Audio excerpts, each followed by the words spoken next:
What if the very rejection that shattered your heart was actually a sacred delivery, a love letter from the universe itself, addressed directly to your soul?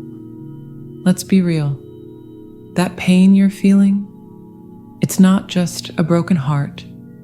It's a spiritual tremor, an earthquake that's shaken the very foundation of your reality.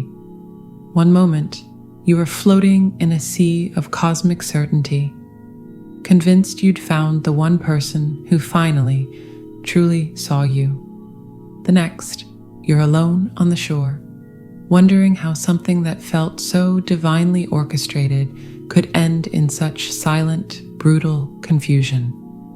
It's a special kind of agony, isn't it? The kind that doesn't just make you cry, but makes you question everything you thought you knew about love, destiny, and your own worth. But what if you've been reading the map all wrong? What if this isn't the end of your journey, but the crucial, life-saving detour you never knew you needed? This isn't about learning to live without them. This is about discovering the profound, shocking reason the universe had to temporarily unplug you from that intense connection, to save you from a spiritual blackout and force you to finally locate the dazzling eternal power source that's been humming within you all along. The silence you're sitting in now isn't empty. It's pregnant with possibility, a sacred workshop where you are both the artist and the masterpiece, waiting to be revealed. And the most extraordinary part, this is merely the first layer of the mystery.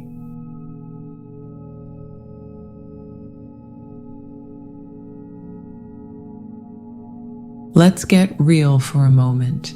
That pain you're feeling, it's not just a broken heart.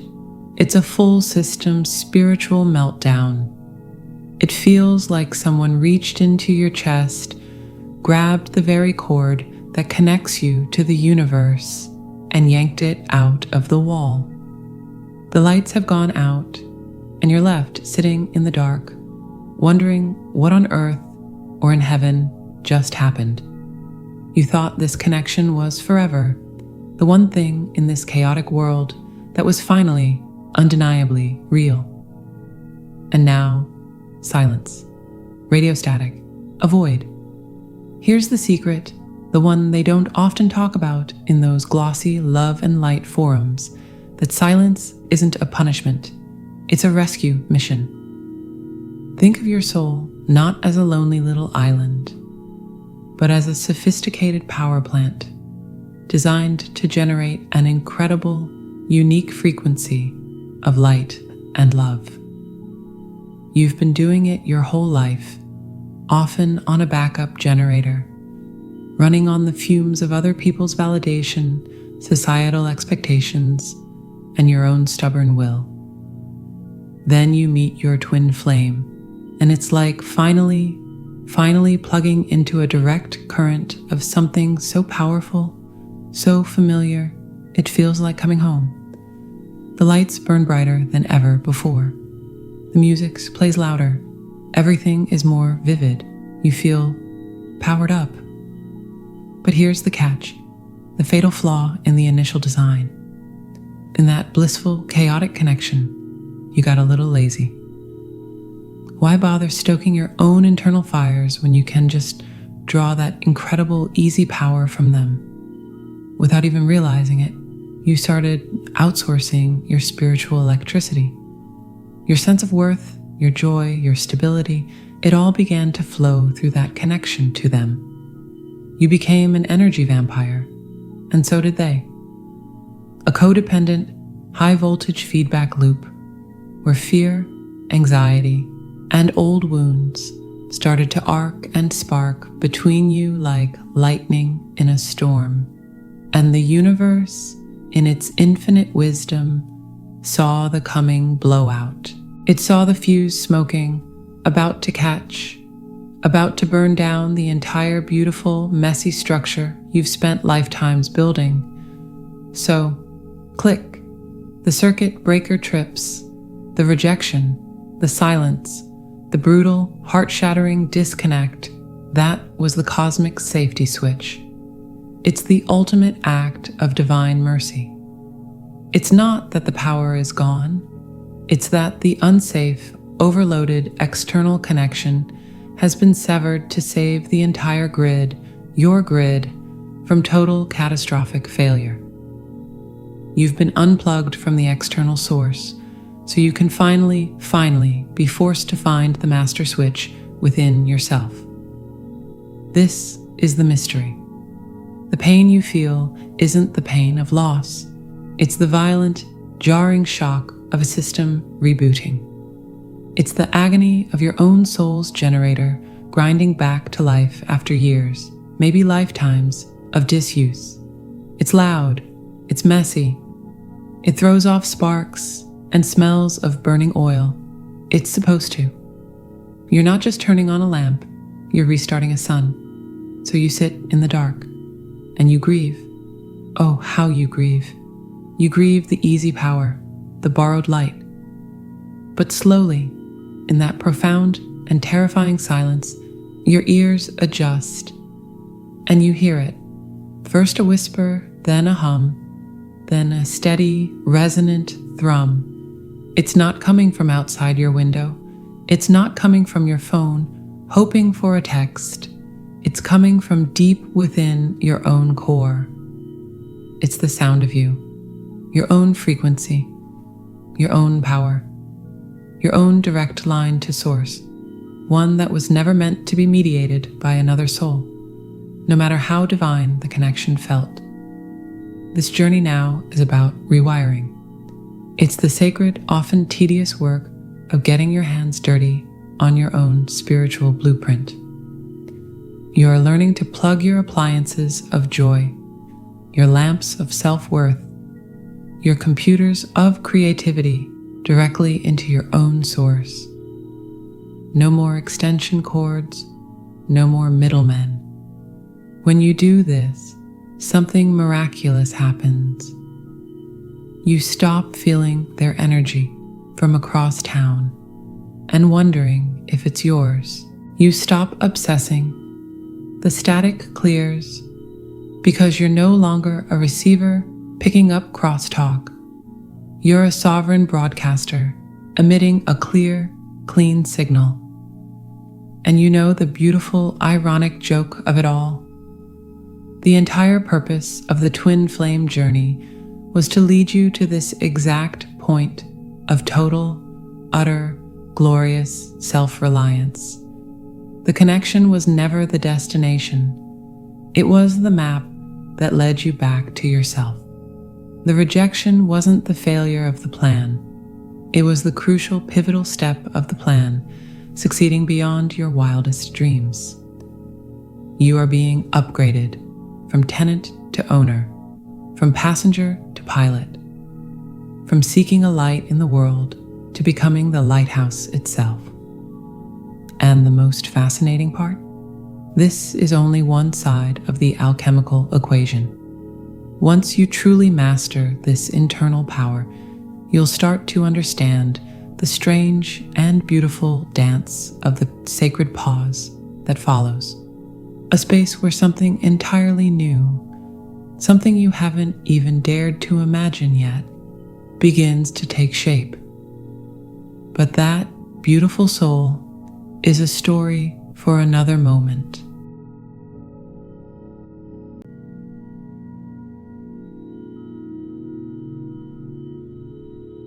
So here you are. The initial shock has passed.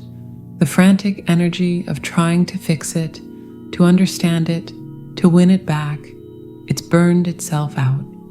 And what's left isn't the sharp pain of a fresh cut, but a deeper, more profound ache, a hollowed out quiet that seems to echo through every room of your life.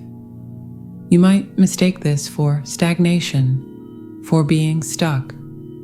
You'll scroll through social media and see everyone else seemingly moving, achieving, living, and you'll feel the panic start to rise. I should be doing something. I should be over this. I should be better. Stop. Just stop. What if I told you this emptiness isn't a sign of failure, but the most fertile ground your soul has ever known?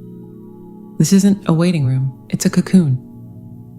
And that quiet isn't absence, it's the sound of a sacred demolition project. The old you, the one who built an entire identity around being a partner, a seeker, a twin flame, a person worthy of that specific love. That construction is being carefully, methodically taken apart, brick by brick. This beautiful soul is the sacred pause. It is the universe's non-negotiable invitation to step off the hamster wheel of doing and finally, truly be. It's the void from which all genuine creation springs. Think of the greatest artists, the innovators, the mystics. Their breakthroughs never came in the frenzy of forced effort. They arrived in the quiet moments of surrender, in the bath, on a walk, in the dreamy space between sleep and waking. This is your version of that.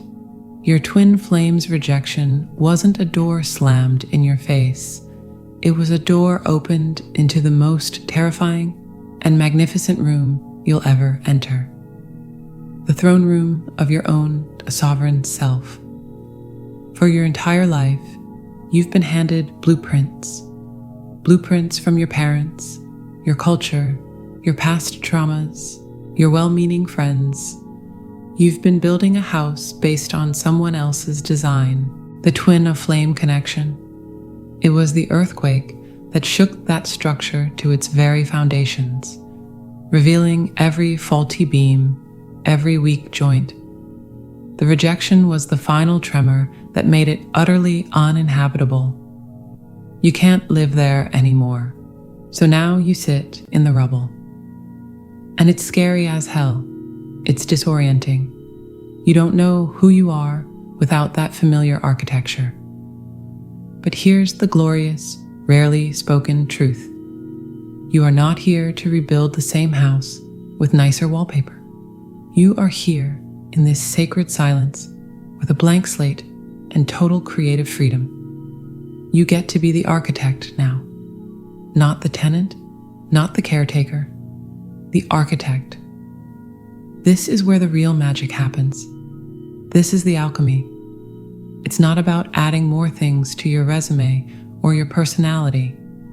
It's a profound subtraction. It's sifting through the rubble of your old identity and asking, with a ruthless and loving heart, does this belief belong to me or to my mother?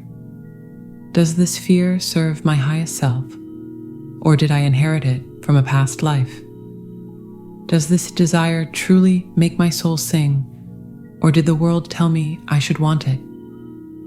You're dissolving the ego, not with violence, but with the gentle, persistent water of your own awareness.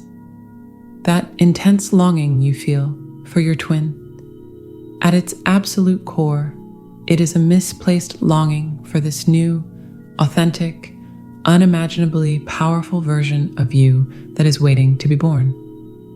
You're homesick for a self you haven't met yet. The journey is to turn that longing inward, to court yourself, to ask yourself out on a date, to sit in the void and whisper, what do you want to create? What makes you feel alive, independent of anyone else's presence or approval? This requires a courage that feels almost absurd. It means making friends with the silence. It means trusting the emptiness. It means not rushing to fill the space with a new job, a new partner, a new spiritual practice, unless it genuinely, authentically springs from the core of who you are discovering yourself to be. This is the ultimate act of self-love, to give yourself this time, this grace, this messy, non-linear, profoundly creative period of becoming. You are not waiting for them, You are waiting on yourself. And what is being born in this sacred pause is a love so complete, so unwavering, and so sovereign that it will recalibrate your entire reality.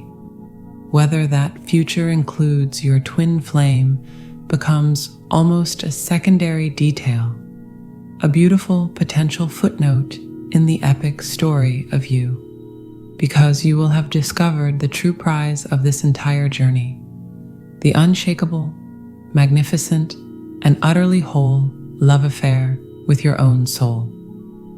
And the most fascinating part? Once you truly settle into this new frequency of being, you'll start to notice the world responding in kind.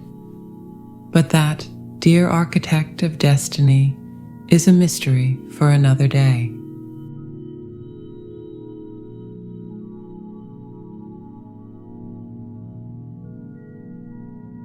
Let's be perfectly honest. This journey has never been about finding a missing piece. That was the grand illusion, the beautiful, heartbreaking trick the ego played to get you to show up for your own awakening. You were never half a soul, desperately scanning the crowd for your other half. You were always a whole universe, momentarily convinced you were just a single, lonely star. The rejection you experienced wasn't a sentence to solitude. It was the ignition sequence for your own personal Big Bang, an invitation to expand into the breathtaking totality of who you always were before the world told you who to be. Think of it this way. You've been painstakingly assembling a magnificent, intricate mosaic your entire life, using tiles handed to you by parents, teachers, lovers, and society. The picture it formed was fine. It was recognizable. It was you, or so you thought. Then along came this connection, and it was like a lightning strike. It illuminated the entire artwork in a single, blinding flash, revealing its profound beauty. But also every crack, every misplaced piece, every area where the grout was weak. The rejection was the tremor that shook the entire table, sending the mosaic scattering. And now you stand in a field of a million shimmering pieces, convinced it's all ruined. But what if the true masterpiece wasn't the predetermined picture everyone else helped you build? What if it's the act of you and only you choosing, with sovereign grace and wild intuition, which pieces to pick up and which to leave glittering in the sun? What new image will you create when you are no longer following someone else's pattern? This is your cosmic carte blanche, your divine blank canvas. The universe hasn't taken anything from you. It has returned to you the raw materials of your own soul and said, "Now, show us what you can really do." This path is not a linear journey from point A, heartbreak, to point B, reunion. That is a flat map for a multidimensional experience. You are navigating by a different star now. You are learning to feel the gravitational pull of your own joy, to follow the trade winds of your own intuition, to sail the vast and sometimes stormy inner seas not as a passenger, but as the captain, the navigator, and the ship itself. The longing you feel will slowly transform. It will no longer be a desperate ache for a person out there in the world. It will become a magnetic north within your own chest, pulling you always toward deeper authenticity, truer expression, and more resonant connections in all forms, with friends, with nature, with art, with life itself. You are not being prepared for someone else. You are being introduced, at long last, to yourself. And that relationship, the daily, humble, glorious practice of falling in love with your own existence is the only union that is ever truly guaranteed. It is the foundation upon which every other beautiful thing in your life will now be built. From this place of unshakable inner nurturing, you become a sanctuary, and a sanctuary doesn't need visitors to be complete. Its wholeness is inherent, but it naturally, effortlessly becomes a place of profound peace and inspiration for all who are fortunate enough to cross its threshold. So, take a deep breath. The story you thought was ending was merely a prologue. The main narrative, the one about your radical freedom, your creative power, your embodied divinity, is just beginning to reveal its first exquisite line. And the best part, you are both the author and the hero. The pen is in your hand, the page is blank, and the possibilities are as infinite as you are. And the most extraordinary thing? Once you truly settle into the rhythm of this new song you're composing, you might just find the entire universe begins to harmonize with you in the most unexpected, miraculous ways. But that, dear composer of destiny, is a melody for another time.